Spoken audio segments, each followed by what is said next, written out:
This episode of the Sloopcast is brought to you by the Mad Canadian Barbecue Company. Mad Canadian Barbecue Company is an Ohio-based company where they say, our seasoning will take your barbecue from good to great.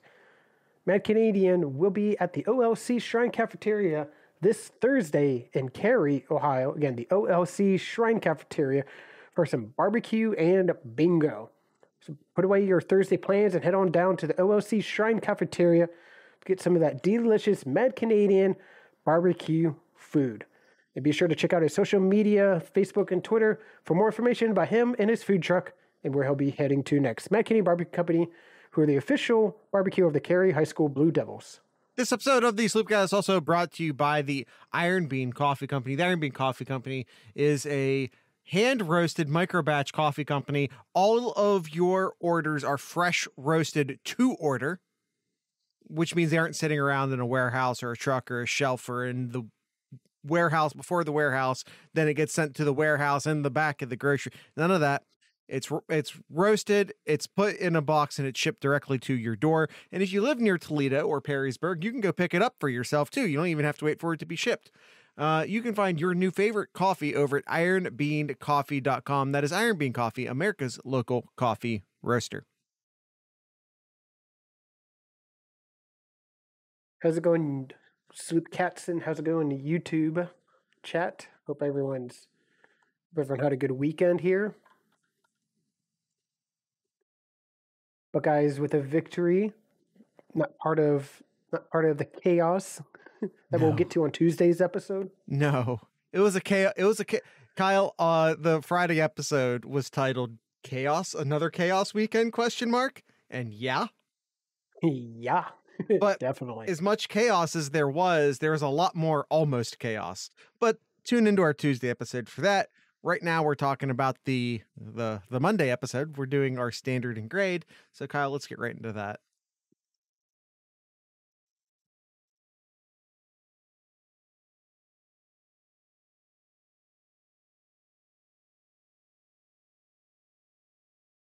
We've got barbecue back here. You're all invited. Welcome to the Sloopcast. How are you doing today, Kyle?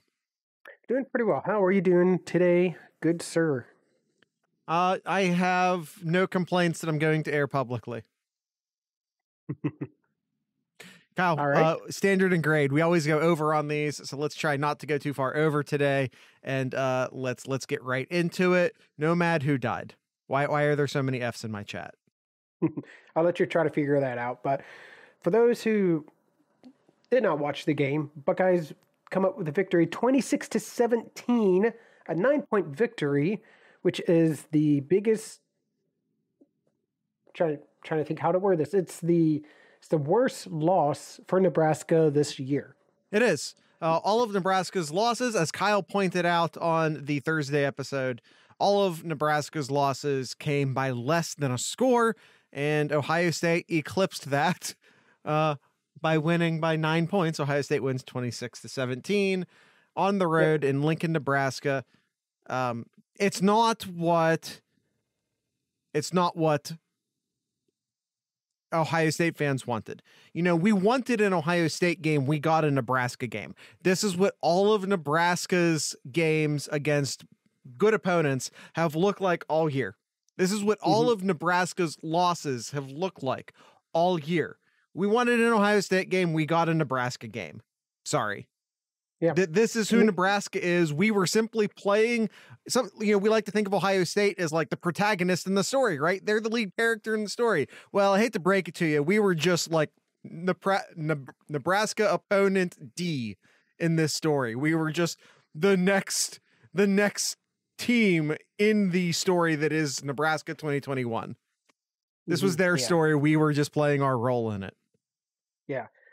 Ohio State still was moving the ball, I thought, overall pretty well. They had pretty much 500 total yards on offense, but not the way that Ohio State would want to. Only 90 yards on the ground, 3 yards per rush. Yeah. And and CJ threw the ball 54 times. 54. Definitely not what they wanted to do, but I mean, you got to give credit to Nebraska. This is Nebraska's defense what they've done all year so far, and they were able to really contain Ohio State and make them pretty much one-dimensional here. Yeah, and I think a lot of people are like, "Oh, well, Henderson this, and they didn't give the Henderson the ball enough, and yada yada yada." But like, they gave him the ball 21 times, which is a lot for how many carries they've been giving him so far this year. I think my question is, where were the other running backs? There should have been more running. They should have run the ball more, but Master Teague and Mayan Williams had a combined rushing total of three carries between the two of them. Yeah, I don't know. And the longest run, I think Ohio State only had 2 rushing attempts that went more than 10 yards. And the longest run was Henderson on one drive. And there was one drive when Ohio State was moving the ball really well until they got to the red zone, which we'll get into that in a little bit here. But yeah, this is 2 weeks in a row now, Jared, where Ohio State's struggling to run the ball. Now, you can look at the competition that they played. Penn State, a good defense.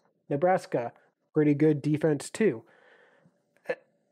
They gotta find something to change here, because the whole, you play a good defense, you're not going to run the ball well. That's got to change. That's got to change when you moving on more into November and then into the postseason too.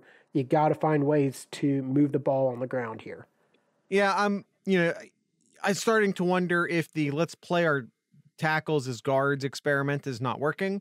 Paris Johnson Jr., I think, has a bright future at Ohio State. He struggled, not for the first time at guard this season.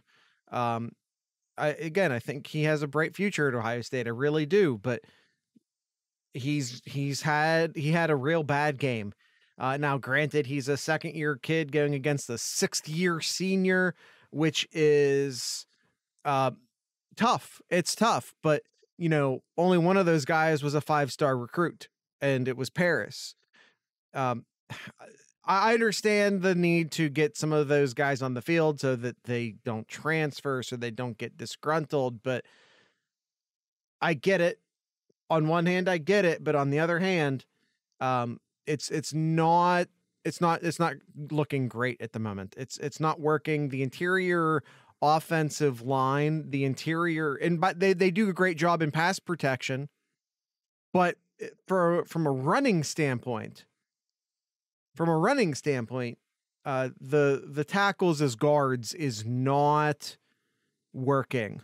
It's not working against good defensive tackles, which is really hurting Ohio State with their interior run game, and it is hurting Ohio State in the red zone, which was another point of struggle for Ohio State this week.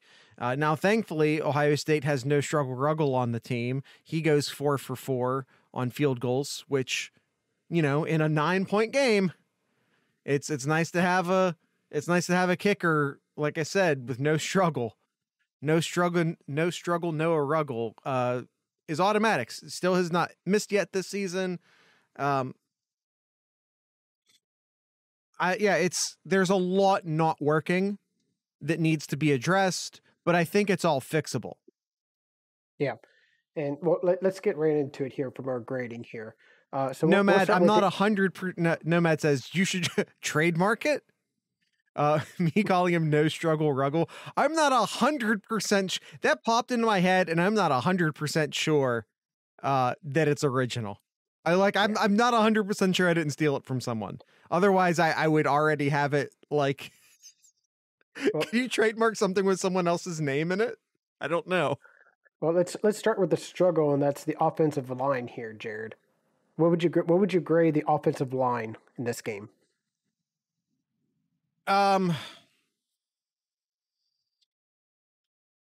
Based off of the expectation that we have for them, which is that they're supposed to be one of the best offensive lines in all of college football, I got to give him an F.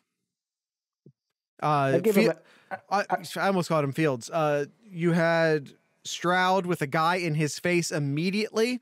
on regular occasions. The interior offensive line is still struggling. Henderson only had 4.4 yards per carry, a long of 22. F. Well, I was being kind of. I'm giving him a D.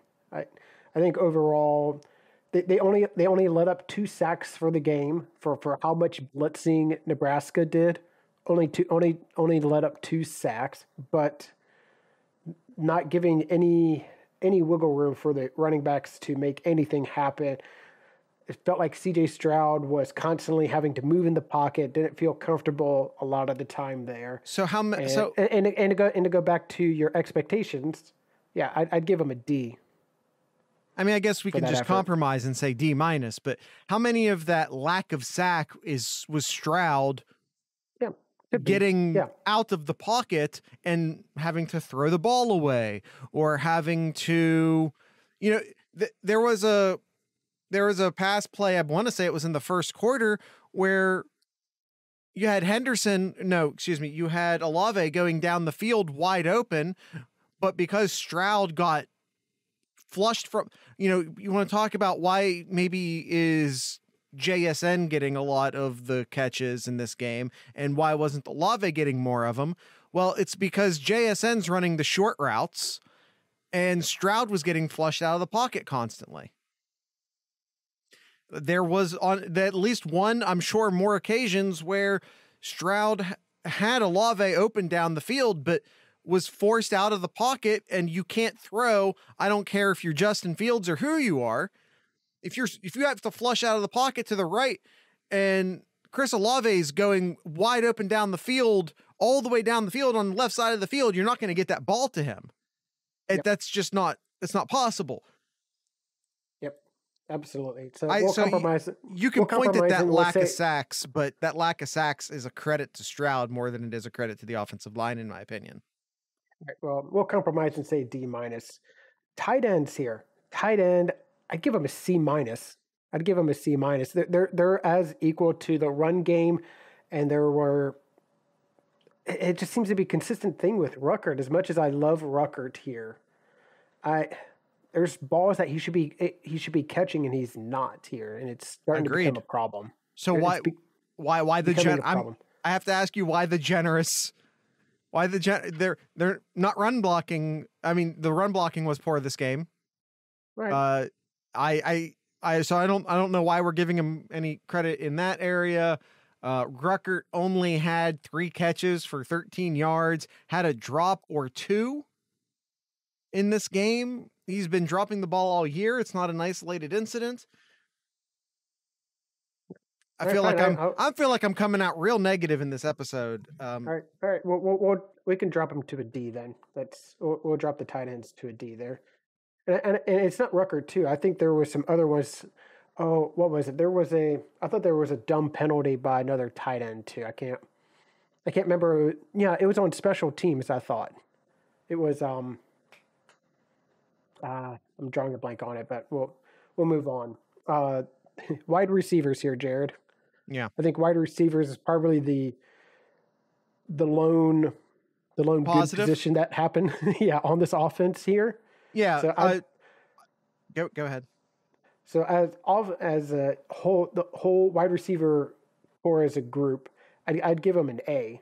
Honestly, I mean, Jason, 15 catches, 240 yards, and Olave 7 for 61, and Fleming should have had that was a catch. That Absolutely. Was a catch there. 100%. I don't even want to talk about instant replays. It's why have it? Why have it if they still can't see it obviously? So yeah, I give the wide receivers an A. I like what I'm seeing from Marvin Harrison Jr. I like Fleming there, and what he's able to showcase too is just this wide receiver group is just a cheat code this year. It really is. Yeah, and I think that Olave's touchdown was some of the smoothest route running you'll ever see. Even the one that JSN. Even the one that JSN scored, it's thanks to Olave going down and making blocks too. He didn't just block one. He blocked one and went on to the next person, blocked a second person too. That's probably more amazing than Jackson Smith and Njimba scoring the touchdown. It was Olave giving that effort to go down the field with him and being his lead blocker. Yeah, and I mean, 15 catches, 240 yards, 16 per. He had 15 receptions, averaging 16 per reception.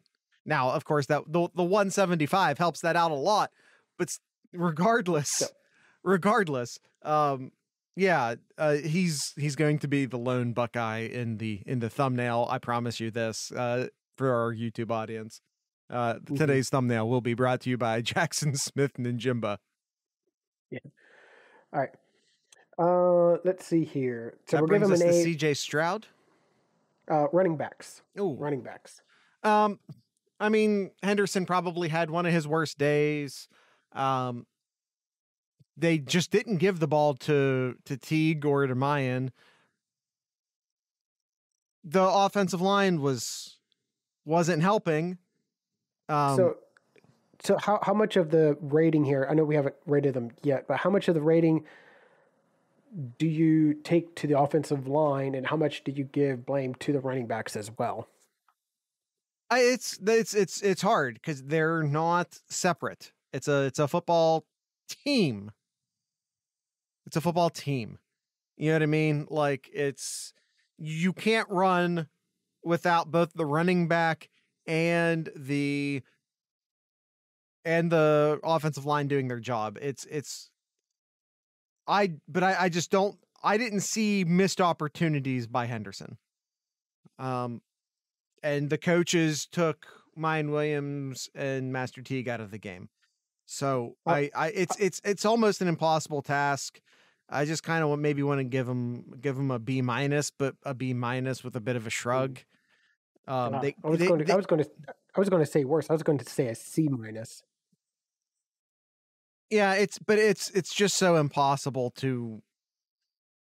Again, it's not like Teague left opportunities on the field, and it's not like you can blame Williams, or excuse me, I don't think Henderson left any opportunities on the field, and it's not like you can blame Teague or Williams for not doing anything when their numbers weren't called. So I don't know, like it's an impossibility to properly grade these running backs when they just didn't have any opportunities. Mm-hmm. Yep. I don't know, just meet you somewhere in the middle and do a C+, I guess. But all right. And CJ Stroud here, 36 for 54, 405 yards, 2 touchdowns, and 2 interceptions for the game. Not his best game. He was getting no help from the running game. That should be said. He wasn't getting near the clean pocket that he's used to getting. It wasn't his best game. Yeah. The first interception, that was just a good play on Nebraska's DB for that pick, but that second interception that he threw, you got to throw that ball away. That was just a dumb throw that he was just trying to make a play happen and just threw it into it was at least double coverage. I don't know if there was a third on Olave on that play, but at least two players that he threw it to.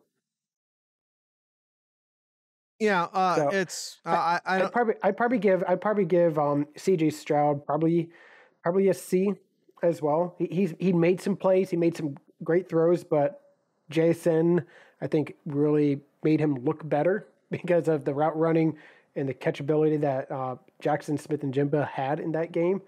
Yeah, but I'd probably give CJ Stroud probably like a C. Yeah, that's fine. He put up a ton of yards, but he had to throw the ball 54 times to do it. So, he puts up a ton of yards, but you know what? He had less of an average than Adrian Martinez had. He did. So, I'm with you, Kyle. That's a proper grading, in my opinion. Man, there was a time There was a time, and I have to see if I can find the stats. I don't know if I can in time. There was a time that Martinez had a really good average. He threw the ball. It was about 76%. I don't know if it's like at halftime or something. But then at the end of the game, he's just above 50% completion. So, Well, I mean, I was talking about like per attempt, yards per attempt. I gotcha. Yeah. I gotcha. Okay. All right, All right. Kyle, that's the offense. So it's time to get to our ad reads. We're going to knock these out real quick. We're going to come back. We're going to do the defense. We're going to do some Ask Sloopcast, and then that'll be it for this episode. So, Kyle, you want to tell us a little bit about the Mad Canadian? Yeah, sure. The Mad Canadian, as I mentioned at the start of the show, will be in Cary this Thursday between 4 to 7 o'clock at the OLC Shrine Cafeteria for some barbecue and bingo. Again, this Thursday, Cary, 4 to 7 for some bingo and barbecue. The Mad Canadian, be sure to check out his social medias, Facebook and Twitter, for more information about him and his food truck, where he's going to. But just this week, he's only heading to the OLC Shrine Cafeteria, but looking to, he says here, is looking to plan on making returns to full services in the near future. So check out his social medias for more information about where him and his food truck will be heading to next. Mad Canadian Barbecue Company, who are the official barbecue of the Cary High School Blue Devils. This episode of the Sloopcast is also brought to you by the Iron Bean Coffee Company. The Iron Bean Coffee Company is an Ohio-based company where all of their coffees are imported direct from farms, which, again, they're fair trade certified and organic. So all of their coffees are imported straight from farms. They work directly with those farmers in places like Colombia, Brazil, Uganda, Honduras, Peru, Ethiopia, Indonesia, and other far-off places. Holiday season's coming up. So gift cards are available. You can get free shipping with a order of $50 or more. Again, if you're in the Toledo area, you can go and pick up your coffee. And you can save money with a subscribe and save service to ensure that you never run out of your favorite coffee. And if you're still looking for your favorite coffee, well, too bad the whole shebang is still sold out. But if it comes back into stock, I highly recommend the whole shebang. But you can also just go and try out some of your favorite ones. Currently on sale are the Drink from the Skull of Your Enemy, the Cast Iron, the Integrity, the Thor, the Fear No Evil, the Loki, the Odin, and all of their K-Cups, which are the Fierce, the Ride or Die, and the Rage Against the Dying of the Light K-Cups are all currently on sale. So you can find your new favorite coffee over at ironbeancoffee.com. That is Iron Bean Coffee, America's local coffee roaster. All right, before we go to the defense, Jared, I'm just going to knock it out here. Special teams, solid A. Can't do much better than what the special teams did here. Not an A+. Perfect on field goals. Not very good on punts here. Not going to give them an A+. No, Jared, you know my rule. You know my rule. No, it's no struggle ruggle. Not ruggle, no struggles. It's no struggles ruggles. Noah, no struggles ruggles. He needs a sticker. I don't. Right, I can't sell something with someone else's name on it. Ohio State has come after me for far less offensive things. So if this gets back, first off, if that's even original, and I don't know that it is, Noah Ruggles, it's yours. You can have it. I'm just going to put this up here. So defense here, I thought defense overall did pretty good. The Nebraska's averaging about 30 points per game. They gave up 17 points. Pretty good. Nebraska's averaging 470 yards per game, which is second in the Big Ten. Held on to 360 yards. Pretty good. So I think overall, I thought the defense did exactly what they needed to. Yeah. It was just a lot closer game because the offense just wasn't clicking. And again, I'm not going to repeat myself, but the offense just wasn't clicking. But I thought the defense did what they needed to in this game, and they continue to improve. And I'm liking what I'm seeing overall from this defense. Yeah, again, this is the second best, statistically speaking, the second best offense in the entire Big Ten. Mm-hmm. And again, this is a team that has lost all of the games they have lost by less than a score. Kyle, what was your final score prediction for this game? Because I know the offense completely failed to miss the mark I had put forth for them. Completely missed the mark. But the defense, I predicted 20 points for the Nebraska offense. Yeah, I had 38-24. So one less touchdown. The defense exceeded both of our expectations. This is a very good Nebraska offense, capable of doing a lot of things. If you think that the defense performed poorly, you're mistaken. Now, and I think maybe you're just not giving Nebraska their proper credit. This is a very good offensive team. And again, this is a defense that you can, considering how they started and what they had to do to fix it, which is by reshaping their entire defensive coaching staff mid-season and changing their defensive identity mid-season, to expect them to hold Nebraska to any less than 17, I think was an unfair expectation. I thought the defense played well. Did they play perfectly? Absolutely not. But I thought they played well. Yeah, so let's break that down. Defensive line. The defensive line had, and I'm making sure I'm reading this correct, had 5 sacks in this game and had 8 tackles for loss. They really shut down Nebraska's running game. Now, Martinez made some runs in that second half and scored that touchdown to make it closer. But I thought overall, defensive line did so well in this game. I'd give the defensive line like an A-. I thought they did very well. Okay. Thank you, Hoosier Buckeye Zach, for suggesting, for saying that you say that facetiously. I was really hoping you weren't being serious. Ryan Day, I would want over no one else in the country. Seriously, nobody else in the country. I mean, because Saban, you'd just be renting Saban, right? You'd get Saban for just a couple of years, even if you took Saban. I'd rather have Ryan Day for what could be the next 20 years than Saban for probably 2. Yeah. So what would you rate the defensive line from what you saw, Jared? A. Maybe an A+. I thought the defensive line played great. What they were constantly on top of Martinez. As you already said, they held the Nebraska running game to very acceptable. Again, there was like that one drive where Nebraska came out running the option. But for the last time, Florida Buck, there's zero chance in hell that Nick Saban will be at Alabama for 8 to 10 years. We've already had this argument. That's absurd. Yeah. But yeah, Martinez had 51 rushing yards, and that was off of 18 carries. Johnson had 62 yards, but that was off of 16 carries. They're both held to under 4 yards per carry. I thought that the defensive line did a fantastic job against the run, and they were all over Martinez the entire game. Defensive line gets an A. I'd give him an A+ if maybe it weren't for that option drive. All right. Linebackers here, Jared. Linebackers, I still like what I see from Cody Simon, but there's definitely some weak links.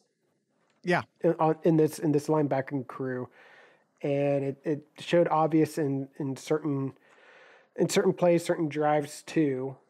But I think overall, I thought the linebackers did decent.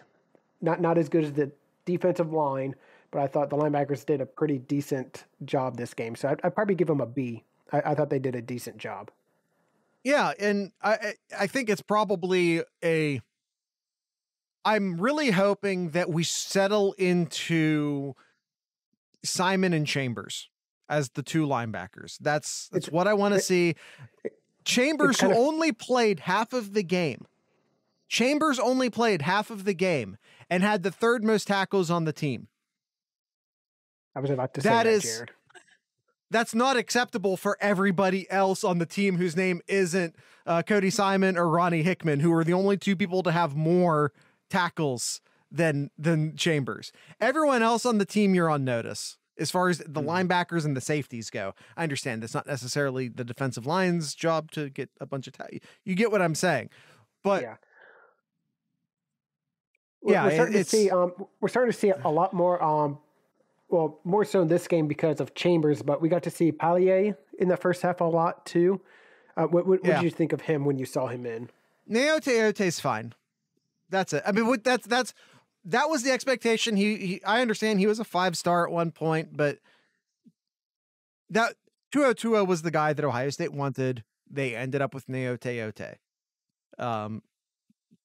It is what it is. He was a guy you brought in to play sometimes. He wasn't a guy you brought in to start.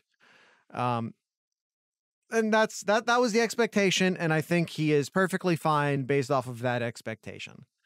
Yep, I agree. Chambers and Simon need to be the two running backs, or excuse me, the two linebackers.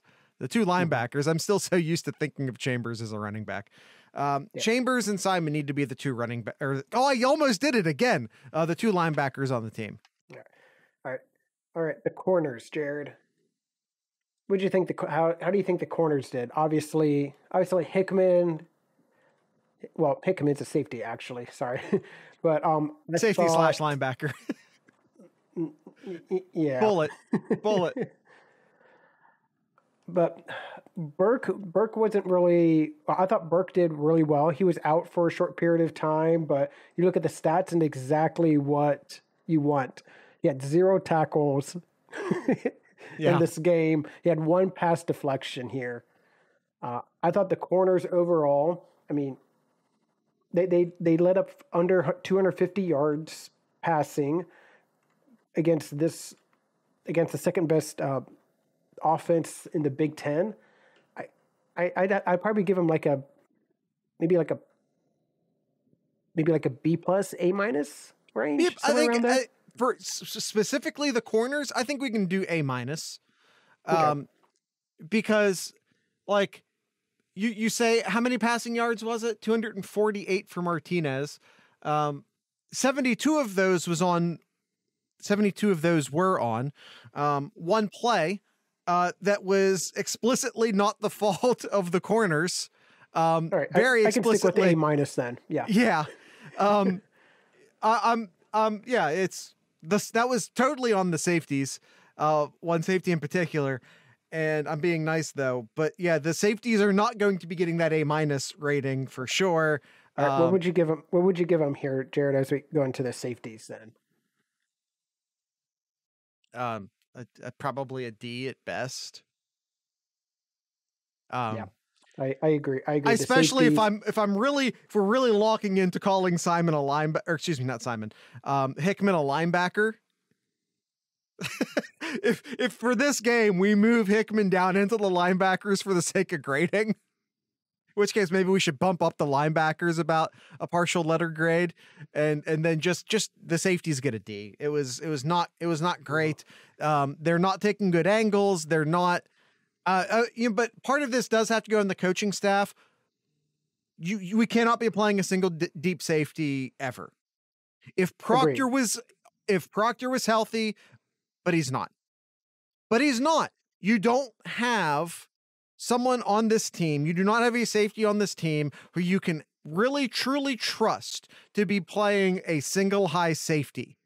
That person is not on this team and healthy. That person is not, there's not a person on this team in their current form. There are freshmen on the team who I think will be capable of it, but there's no one in their current form on this team capable of doing it, period. So stop asking them to. So a part of that goes to the coaching for putting players in positions to fail. Yep. But ultimately, I'd give the safeties a D as well here. And the coaching staff, we don't rate the coaching every week, but I think if I'm going to rate the coaches on their performance and how they handled the game, I'd probably give them like a D as well. Like It was not a good, like a lot of. Oh, okay, let me rephrase that. Probably a C, because I thought the defensive side played very well, but the offensive side, just the play calling these past 2 weeks offensively had just been so boring. Have not been very creative to what we typically see from Ryan Day, and it's showing here. It really is. And now we're getting to the meat of the schedule. You got Purdue, who's upsetting top 5 teams. the this Purdue year. super weapon is in full force right now. You got Michigan State and you got Michigan. Both have really good defenses. You got to be more creative than that, Ryan Day. I'd probably give the coaching as a whole a C, but the offensive side, it's like a D. It's got to improve. It has to improve. Yeah, it's I think as a whole you can probably again. Yeah, I mean I understand what you're saying because they're so hands behind their back, handcuffed on the defensive side due to not having a ton of people over there. Because for we've addressed it before, we'll address it again. There's too many damn offensive coaches, not enough defensive coaches, and the guy who's essentially running the defense right now is doing it for the first time, and he had to take over midseason. Matt Barnes is doing an amazing job considering the circumstance handed to him. Matt Barnes is doing an amazing job. That being said, he's still running a single high safety. Now, is that totally his call? Is that direction coming from above him? I don't know. But you can't, you have to stop the single high safety. That has to stop. You can't, no, you don't have a guy, Proctor's not healthy. He's not on the team. He's not going to play that single high safety for you. You don't have someone who can do it. But yeah, but I co-sign everything Kyle just said. Okay. I as far as the offensive side, I co-sign everything Kyle just said.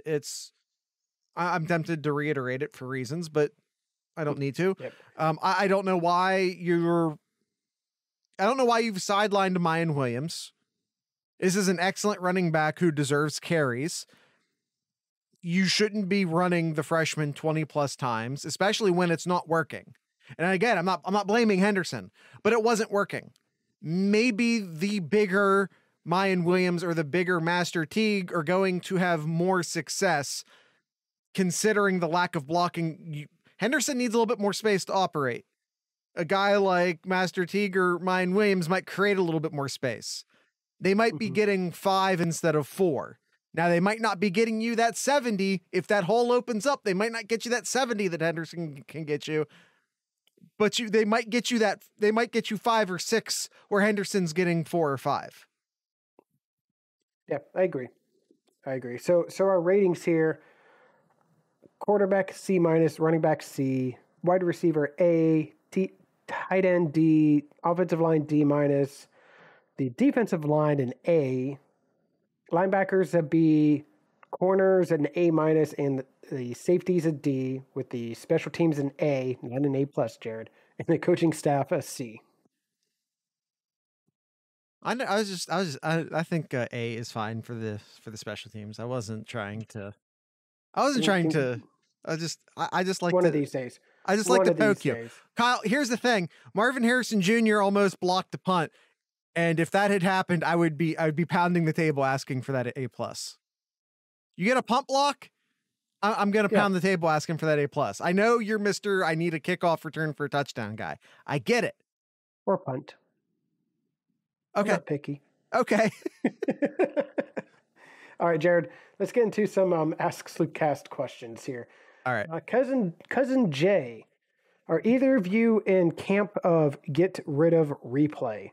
No. I certainly am. I've seen way too many easy calls, see Julian Fleming, not get corrected, and too many not so easy calls get overturned. Humans mess up in real time, which is fine, but for technology this good, it needs to either get fixed or done away with. Now, I'm in team fix it. Yeah, I'm in team fix but it. I'm not in team throw the baby out with the bathwater. Yeah, I still want to keep it because there's still plays that they just didn't have the correct angle to see, and replay shows that. But I think there needs to be more training to these referees. Like it's obvious that something needs to change. Something needs to be fixed here. It's happening way too often. It's not just the Big Ten. We're seeing it in all over too. You see it in the NFL. In NFL too, yeah. It needs more training needs to happen here. So we need to fix it, not to throw it away. Agreed. Country Buckeye. I feel like our offense has become way too predictable. Mentioned that. It's in a rut. Too easy for other teams to read. Same plays to the same people. Why aren't we using all of the weapons in our arsenal? Kyle, did you rip that off during your critiquing of the offensive coaches? Because that was almost word for word. I think part of the problem right now is the offensive line. I think it's the offensive line's not doing what they need to be doing, which will make the offense look stale. I don't think it's so much the play calling as it is the things that were working against lesser teams are no longer working against teams with respectable defensive lines. And the offensive line needs to play better. I think sometimes too much is put on play calling. I really do. What I think a lot of times when people complain about play calling, the actual problem, in my opinion, is the offensive line. Because it's amazing what will work and what won't work when it's blocked properly. Well, the other thing too is, as an offensive coordinator, if you see your offensive line is struggling, you're not going to try to constantly do the same thing too, or try to do things differently when you know that, hey, they're getting beat, so this play isn't going to work, or this play is going to take too long to run or to develop. So they really probably limited to do a lot of the plays that we're used to seeing week in and week out. So it could be a lot of, like what Jared said, with the offensive line struggling. Buckeye Esquire asks, can only pick one aspect. What is the most blame for the run game struggles? Play calling, offensive line execution, defensive scheme, running backs not hitting holes. I think we've answered this. Yes. I think I think that the interior blocking on the offensive line is failing right now. It's the execution. Not many penalties this last weekend, which I'm happy to see. Cleaned that up a little bit there, but it's execution. Nomad says he wants to be put in at guard. But weren't you also asking to be put in as high safety just a few minutes ago? Yeah, okay. I don't feel like you have the body type for either, let alone both. I'll be honest with you. But yeah, I think there's too many tackles on the field and not enough guards on the field, I think, is a part of the problem right now. And I think they got away with it against smaller teams, and they're not getting away with it against legitimate Big Ten defensive lines. Yep. Hoosier Buckeye Zach asks, what can our defense do better to cover an option running scrambling quarterback? I thought for the most part they did a good job against Martinez. The correct answer, Jared, is having Chambers in the entire game. Yeah, that's a huge help. Yeah, I think having your linebackers playing well. Yeah. Mm-hmm. Yep. What aspect of the linebackers do you see improving? What are they still lacking? Chambers isn't on the field enough, I think, is my first concern. I need more Steel Chambers. Guys, his name is Steel Chambers. How did we not realize that he was a silver bullet? Well done, Jared. What are they lacking? You got this from here on out. I'm out. What are they lacking? It's that killer instinct of a linebacker, just being able to read.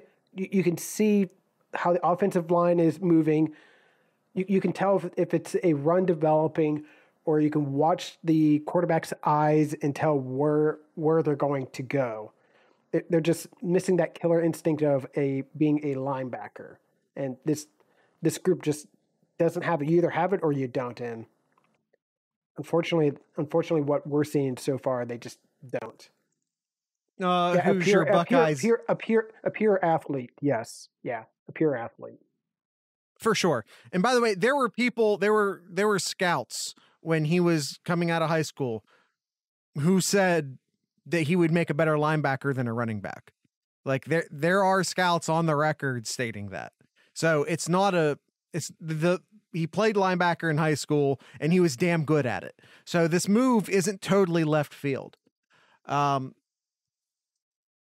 Could you grade the defensive backs as the best in the country at this point? Hell no. Complete deficiency at the safety position right now. They're not the best. They're not the best defensive backs in the Big Ten right now. That's Penn State. Penn State has the best defensive backs in the Big Ten right now. Okay, specifically corners. If you want to talk specifically corners, we can start to have a conversation. Yeah, they're definitely one of the best. Yeah, and even having a true freshman being arguably your best defensive back too. I know you, Florida. I know you like ripping on Eichenberg. I get it, but Steel Chambers is probably the best linebacker on the team right now. So you can keep picking on him all you want, but I don't know. Honestly, this is going to be slightly mean. Everything that you guys say bad about Eichenberg, about Borland, I don't know why you don't say the same thing about Mitchell. He's also a complete liability in the pass defense. Mm-hmm. So I don't know why you compare those two, but leave Mitchell out of the conference. Actually, I do know why. I'm just not going to say it. I'm going to let you get there on your own. All right, let's answer these last questions from Nomad here. So we're running way over time, Jared. He asked, what the heck is wrong with the run game? Answered that already. We did. How do we fix it? I think we kind of answered that already. It starts with the offensive line. Yeah, but I also don't. It's the execution part. Yeah. Okay. I don't know if the answer. I say you have too many tackles playing guards, but is the answer you bench Paris Johnson and you bench Thayer Munford? Because as much as I'm complaining that that's the problem, I don't know that that's the answer.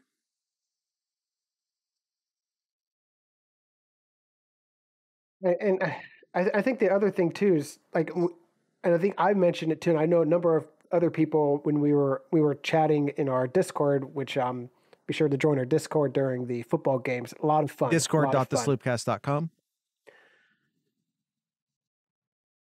I think there was a number of times, and I for one was saying over and over again, we were having more success between like down the middle. They're the linebackers are crashing in from the outside. We weren't getting anything on the outside.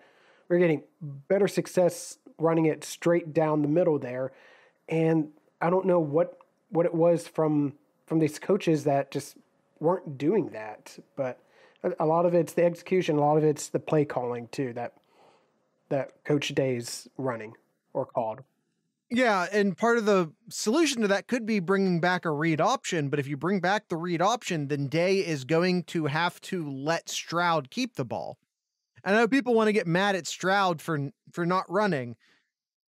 Until I have evidence otherwise, I believe that Day is telling him not to run. I believe that is the directive that he is being given.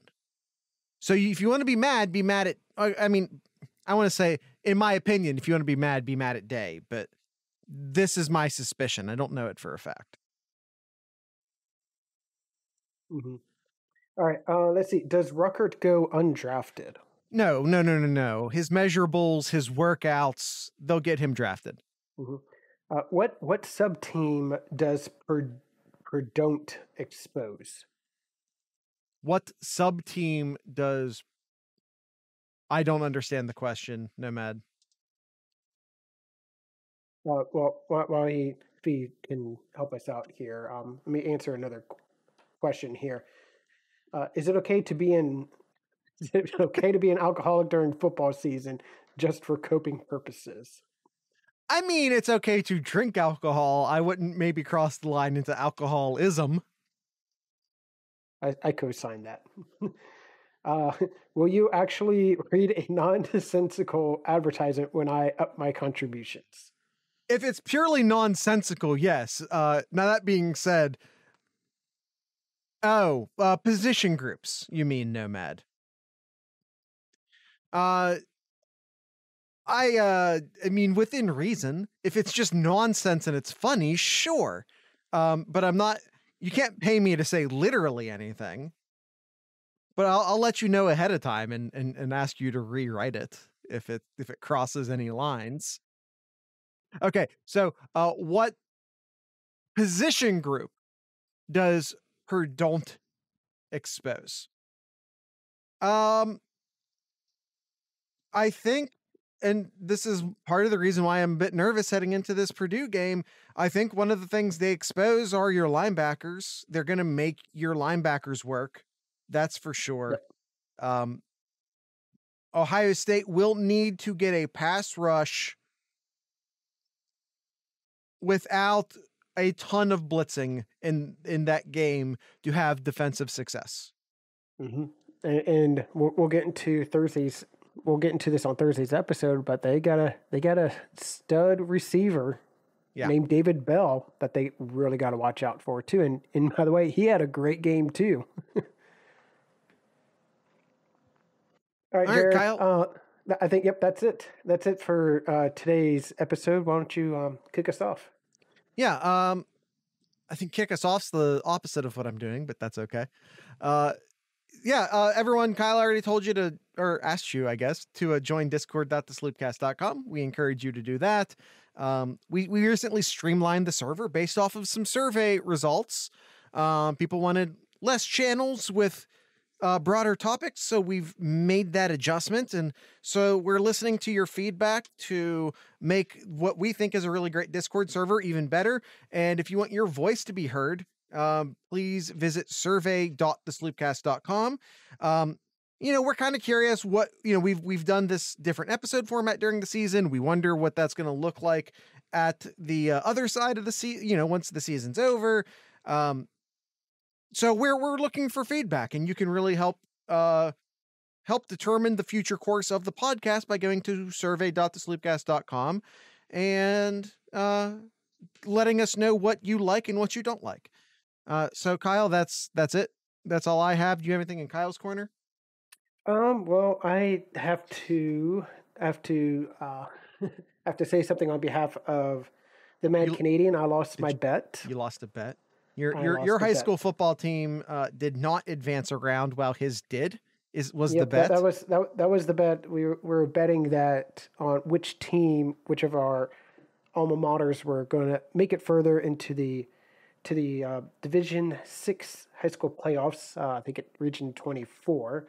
Unfortunately, my Bulldogs didn't do so well this last weekend, and his Cary high school team did. So I will say congratulations to Cary Blue Devils on their victory. Makes me wish I was from Cary instead of Columbus Grove. Oh, did that hurt, Kyle? It did. Okay. Tonight's ending music brought to you by a Cincinnati-based band called Motherfolk. They just released a new song last week. The name of the song is Black Eye Bad Night. And that's the song we will be playing at the end of tonight's episode. So if you're listening to the audio version of this, all you have to do is nothing. The song might already be playing underneath us as we speak.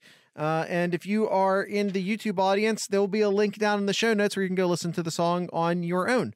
So with all of that being said, I'd like to encourage everyone to drink local beer, listen to local music, and of course, Kyle, support your local podcasters. Once again, this is Mother Folk.